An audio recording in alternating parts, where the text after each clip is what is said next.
حرفيا كان اي فيديو اشوفه توب 10 اي دبليو مومنتس اي حاجه، كان بيبقى لازم اشوف داربي الين على الاقل مرتين في الفيديو ده.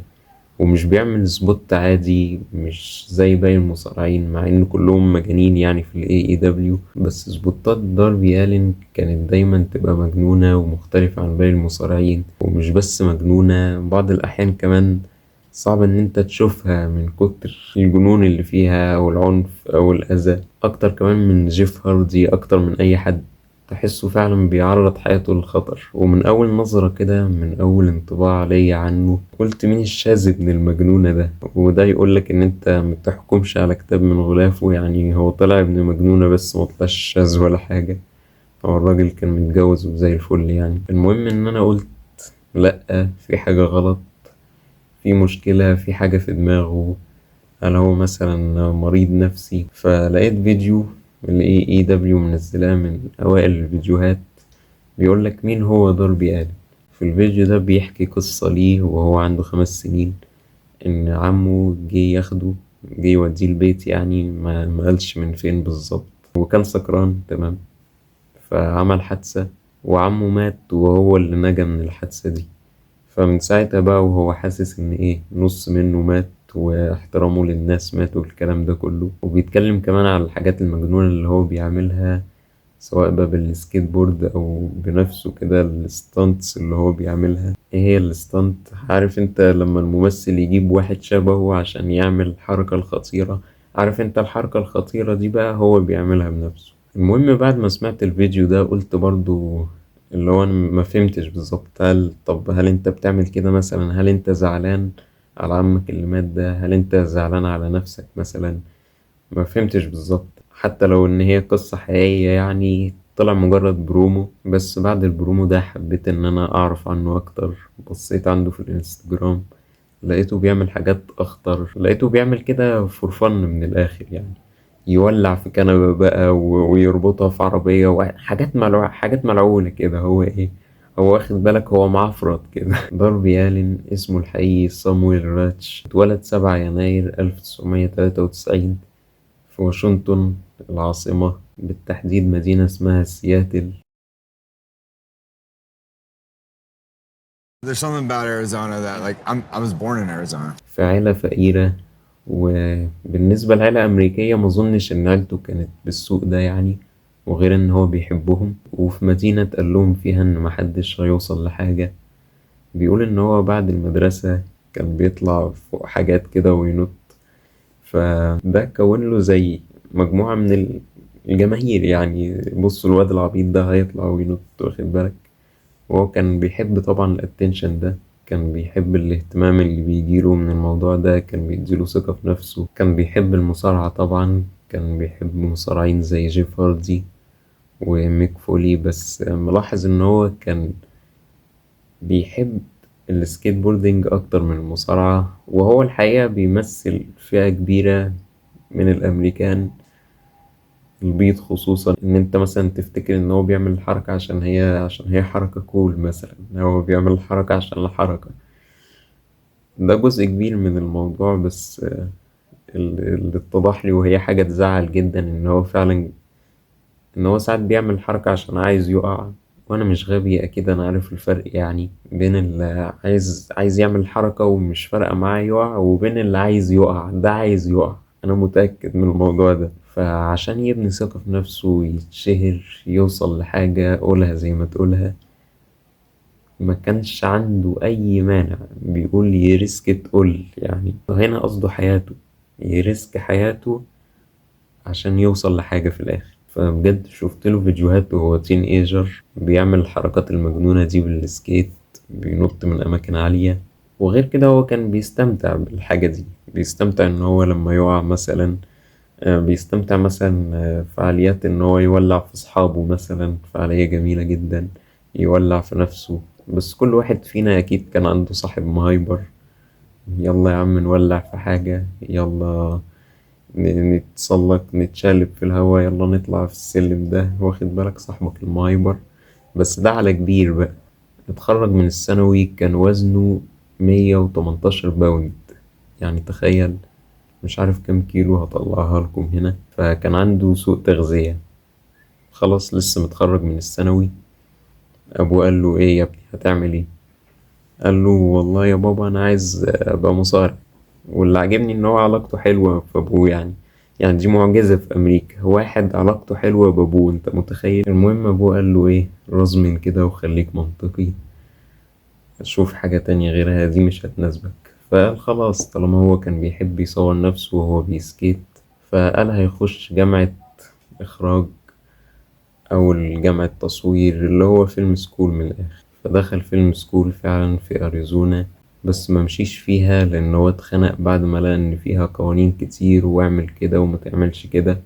وده جزء كبير من شخصيته أصلا، هو مش بيحب حد يقوله اعمل كده وما تعملش كده. وليه ظهور على التلفزيون، طلع في برنامج كوميدي كده، خلاص بقى مش لازم أقول يعني.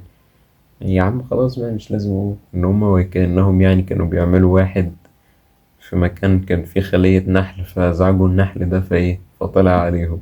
طبعا كل ده تمثيل يعني. وقال كمان شوية تفاصيل إن هم حجزوله فندق وادوله مبلغ محترم يعني. It was fun, and you got paid $800 and like put up in a nice hotel, and then I was like, for me, I was like $800, like, fuck, I've made it. وبعد ما خلاص مشي من الجامعة عشان ما عجبهوش إن فيها قوانين كتير، كان برضه فاقد الأمل في المصارعة، لحد في يوم من الأيام وهو بيتمشى لقى زي يافطة كده، إعلان عرض مصارعة. فدخل يقول يتفرج، هو أصلا طول عمره يعني فان للمصارعة. بيقول أداء المصارعين في العرض ده كان سيء جدا، وده اللي شجعه. So I go to this independent wrestling show in Arizona, and I'm watching it, and I think to myself, this is the worst fucking shit I've ever seen. This is so bad. brutal. And I was thinking, if people are paying to watch these guys, maybe I should do it. وفعلا وهو عنده 21 سنة بدأ تدريب مصارعة في أكاديمية مصارع اسمه بودي وين، اللي بالمناسبة ابنه مصارع في ال AEW حاليا، وكانوا بيتريقوا عليه بسبب حجمه الصغير في الأكاديمية دي. وبعد 3 شهور تدريب قدر إن هو يلعب أول ماتش ليه تحت اسم داربي آلين. هو دمج بين اسمين مغنيين روك، مغني اسمه داربي كراش ومغني تاني اسمه جي جي آلين. وده بيشرح لك كتير من الناس اللي هو بيتفرج عليهم ليه هو بيأذي نفسه في الحلبة، بسبب إن الناس اللي بيتابعهم المغنيين دول كانوا بيطلعوا يأذوا نفسهم على المسرح يعني على الستيج. فبين الروك والسكيت بوردينج والمصارعة طلع لنا الكائن ده، وكان مصارع رائع الحقيقة. حتى لو مش هيعمل حاجة مجنونة، أنا الحقيقة بستمتع إن أنا أشوفه بس إيه بيصارع في الحلبة، حركاته نفسها حركاته، حتى لو هيلعب تكنيكال، حتى لو كمان مجتهد جدا. لعب في اتحادات كتير قوي في الانديز، الاتحادات المستقلة، الاتحادات الصغيرة. لعب كمان ضد ري ميستيريو، يعني انا ده دريم ماتش حرفيا، ازاي يعني انا متخيلتش ان الماتش ده يكون موجود بجد. ده من اسباب حبي في الانديز في الاتحادات الصغيرة. تلاقيك اسطورة زي ري ميستيريو انت متخيل بيلعب مع الرجالة، بيشجع الشباب الصغير، ده ايه الحلاوة دي. والحقيقة كان راجل شقيان يعني، غير ان هو مكانش عنده بيت، كان عايش في عربيته، كان بيسافر بالعشرة والحداشر ساعة عشان يروح يلعب عرض مصارعة. I just got here. It's like a 5-hour car ride. Oh man. ومع بداية ال AEW في 2019 طبعا بيلموا مصارعين من الشرق ومن الغرب، والحقيقة كان قرار صائب جدا ان هما يوقعوا معاه. بيقول ان هو رفض عرض ال NXT ساعتها، رفض عرض ال WWE عشان زي ما انتم شايفين بيتحكموا بالمصارعين بطريقة صعبة يعني. كان قرار جميل ليه ولل AEW ان هو ايه ياخد راحته برضو، يطلع بالشكل اللي هو عايزه، يطلع على حقيقته ويعمل الحاجات المجنونة دي مستحيل كان يعملها في ال WWE. يعني شوف موكسلي دلوقتي وبين ما كان في ال WWE يعني بيتحكموا بالمصارعين بطريقة، بيقوضوا على المصارعين. مسيرته في ال AEW طبعا مسيرة رائعة مليئة بالحاجات المجنونة. طبعا ان انت تشوفها غير لما انا احكي لك. هحاول ايه اسبيد رن كده بسرعة. اول ماتش لعبه ضد كودي رودز، في الغالب يعني بيبقى اول ماتش لكل مصارع في الاي دبليو ضد كودي رودز. هم حرفيا كانوا جايبين كودي رودز ايه هو ستاندر كده، عارف لما الكمبيوتر كودي رودز ده الكمبيوتر، وانت اختار بقى اللاعب اللي هتلعب بيه. فبجد يعني كان شايل ال AEW، كان شايلها يعني محترمة. وده كان أول ماتش لداربي في ال AEW اللي انتهى بتعادل، الوقت خلص عليهم. تاني ماتش ليه كان ماتش ثلاثي ضد مصارعين اسمهم جيمي هافيك وجوي جينيلا. تالت ماتش كان اللي يكسبه يتحدى كريس جيركو على اللقب، كان ضد جيمي هافيك. وداربي كسب بس خسر ضد كريس جيركو. ولعب مع كودي رودز ضد مصارعين اسمهم ذا بوتشر اند ذا بليد، وده اللي خلاه يلعب ريماتش تاني ضد كودي رودز، خسروا برضو. هزم سامي جيفارا اللي كان بينهم عداوة لأن هو كسر رقبته وغاب 3 شهور، بس رجع هزمه. وبعدين دخل زي تورنمنت، زي كاس على لقب ال TNT، وطلع من كودي رودز اللي في الآخر كسب اللقب. رفض نصيحة تاز مما أدى إلى عداوة، وتاز ساعتها كان واخد شوية مصارعين كده تحت إيده زي دان كالس دلوقتي كده، ولعب مع جون موكسلي ضد براين كيج وريكي ستارك وهزموهم. بعدين داربي اتحدى جون موكسلي على اللقب وخسروا. وبعدين اتحدى كودي رودز على لقب ال TNT في عرض فول جير في 2020، وأخيرا كسب اللقب. وبعدين لعب هو وكودي رودز ضد الفريق اللي تاس كان عامله، واتكتروا عليهم. بعدين النور قطع، مين اللي يطلع يساعدهم بقى؟ الايكون بنفسه ستينج. بس بعد ما ساعدهم راح لكل واحد كده بصلهم، بعدين راح لداربي بصله، فضل باصصله كده. والحقيقة التيم ده كان غريب أوي خاصة على التلفزيون، يعني هما كانوا صحاب أصلا برا التلفزيون والحاجات دي، بس بجد كان تيم غريب مش عارف. كان بيحسسني كده، بيفكروني بجيسي وولتر وايت، مش عارف ليه. يمكن عشان فرق السن بينهم 30 سنة، انتوا متخيلين؟ حتى انا فاكر كانوا بيعملوا بروموهات غريبة كده. غير كده كان تيم رائع يعني، خاصة ان ستينج يعني مش هيسيطر قوي على الماتش، مع انه كان ما شاء الله يعني كانت حاجة تحفة الصراحة. خاصة 65 سنة، انت متخيل ينط من البلكونة كده وهو عنده 65 سنة؟ بس برضه كان محتاج معاه حد زي داربي ألين، مش راحم نفسه، سريع جدا في الحلبة ايه. فكان في توازن، واخد بالك. وبعدين عملوا أول ماتش لستينج في ال AEW ضد الفريق بتاع تاز ده.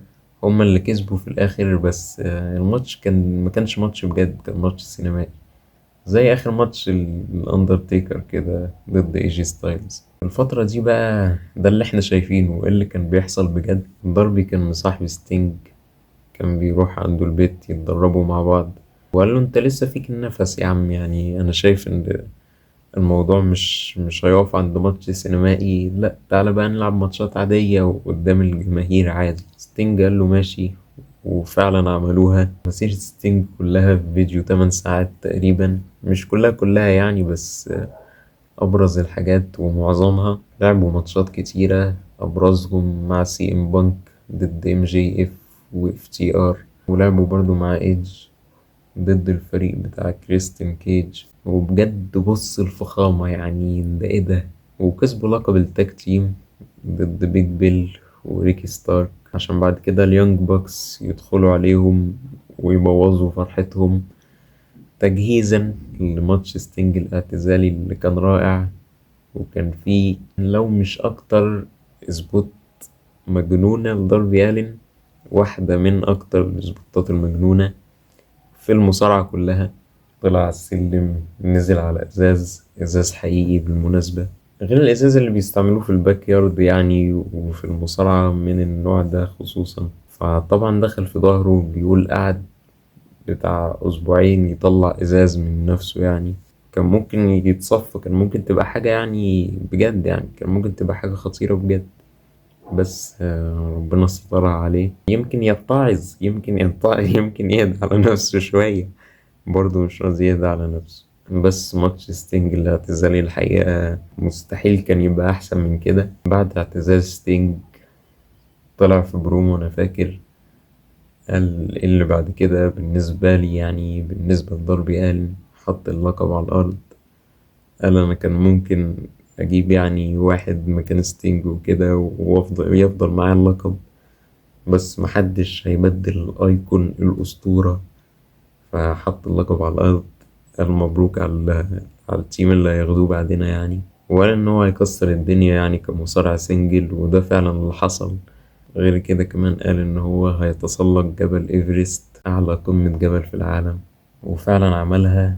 وهو من أحسن المصارعين في العالم حاليا، ممكن أكتر مصارع عليه الكلام، عليه الجدل بسبب الحاجات المجنونة اللي هو بيعملها. الليلة الآن مستمرة، شوفنا آخر ماتش مجنون ليه اللي هو الماتش ضد جون موكسلي. طبعا الاتنين دول لعبوا ضد بعض فوق الخمس مرات، في الفيديو ده أنا قلت 3 منهم، بس المرة دي بقى لعبوا هيموتوا بعض. في ناس كتير ما عجبهاش الماتش، بيقول إن دي مش مصارعة، الماتش عنيف قوي، في سبوتات مجنونة، حرفيا البروك كان بيغرقوا يعني، كان بيغرقوا في المية. دي بجد مش مصارعة يعني، بس حاجة متوقعة منهم هما الاتنين. بيتكلم شوية عن جبل إيفرست ده، إن هو الشركة اللي وقع معاها مش بتطلع أي حد الأول بيتسلق جبال أوطى أقل شوية من إيفرست يعني عشان يتدرب وكده. في شركات بتطلع على طول، خلاص يلا اتسلق يا باشا. عشان كده في ناس بتموت على الجبل ده، يعني بتموت وهي بتتسلق الجبل ده، فعلا حاجة مرعبة يعني. تخيل بتتسلق كده تلاقي جثث، فطبعا حاجة صعبة جدا. بيقول إن هو تسلق أول جزء يعني مع أخوه وأمه، وحس إن هو دي آخر مرة هيشوفهم فيها، وصور فيديو على الجبل بيتكلم فيه عن الحوار ده وهو بيعيط. فربنا كتب له عمر جديد ونزل اهو زي الفل. اتسأل عن الحاجات المجنونة اللي هو بيعملها سواء في الحلبة أو برا الحلبة، وقعد يقول لك my body my body my body I know what I'm doing والكلام ده كله طبعا. بس يعني هو أي نعم عارف هو بيعمل ايه، على الأقل عارف ازاي يلاند لو وقع من مكان عالي، ازاي يعمل لاندنج الحاجات دي. بس 90% من الوقت ربنا بيسترها عليه. أي نعم جسمه برضه مساعده، جسمه خفيف، والله العظيم أنا صايم، هفطر وأرجع أكمل الفيديو. بس السؤال ليه هو بيعمل كده؟ مش عشان عمه كان سكران وهو جاي يجيبه ولا حاجة، ولا عشان عمل حادثة فحس إن هو نص ميت، ولا الكلام ده. أنا شايف البيئة اللي هو كبر فيها، الناس اللي هو كان بيتابعها، ممكن يكون عنده بعض المشاكل النفسية. هو بيقول برضه إن هو كان بيروح يعني يتعالج وكده، بيروح سيرابي يعني، مش عارف اقولها ازاي. وبرضه شايف الناس اللي مش بيتقبلوه قوي اتعودوا على مصارعة اليومين دول، يعني داربي ألين ابن مجنونة، جيف هاردي أسطورة وراجل زي الفل، كلهم مجانين والله بس احنا بنحبهم. سألت نفسي ليه توني خان بيطوعه يعني؟ ليه لما داربي يجي يقوله إن هو يحط له إزاز حقيقي ويطلع السلم وينط عليه وهو مش لابس حاجة عشان ظهره يتقطع، ليه ما يقولوش لأ؟ بس وهل هو بيقوله لأ؟ هل مثلا داربي جاله بفكرة وقالوا له لأ مش هينفع تعمل كده؟ طلعت الإجابة أيوة. في حاجات بيقولوا له عليها لأ، زي مثلا إن هو كان عايز يتخبط بعربية، قالوا له لا معلش الروستر قصير يعني مش عايزين نخسر كمان حد. اتسأل برضو في آخر انترفيو الCVV كم في المية من الحاجات المجنونة اللي انت بتعملها دي لنفسك، يعني انت عايز تعملها، وكم عشان تخلي الناس تستمتع وتعملها يعني للجماهير؟ قال 100% لنفسي. ودي حاجة يعني خلاص يعني، أنا الصراحة أنا كنت حاسس بالذنب، يعني أنا عن نفسي كنت حاسس بالذنب. When you do a wild spot, how much of it is for you and how much of it is for the audience? It's all for me. It's all for me. Because I know the people don't want to see it no more. بس طلع هو بيستمتع بكده، هو عايز يعمل كده براحته، وطبعا أفعاله دي ليها عواقب.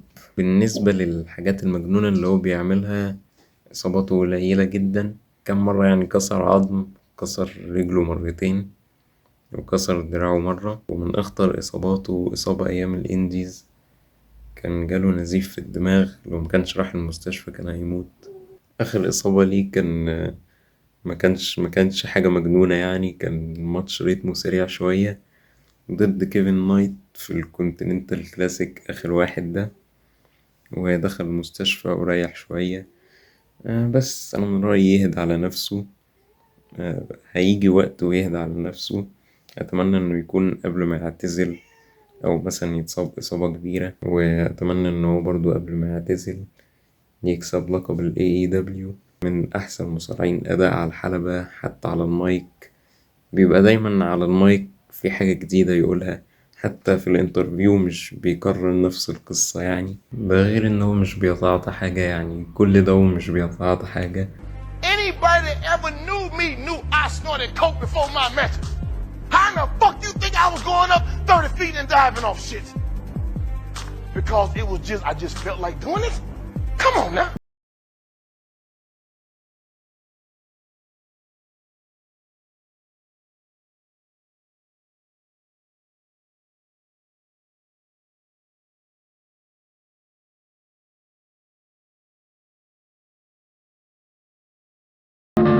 فمن أكتر المصارعين اللي أنا شخصيا بحبهم، ومن أحسن المصارعين في العالم حاليا بلا شك يعني.